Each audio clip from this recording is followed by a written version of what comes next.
yun. Gusto ko magkaroon ka ng impact sa buhay ng iba. Makapagbuo ng isang masaya, simpleng pamilya. Gusto kong maging fulfilled ka.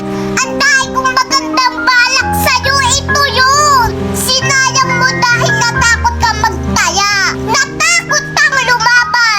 Natakot kang magsikap. Natakot kang sumampalataya. Natakot kang maging expressive. Maging thoughtful. Natakot kang magpatawa. Natakot ka ibigan yung best mo. Natakot kang maging mabuting tao.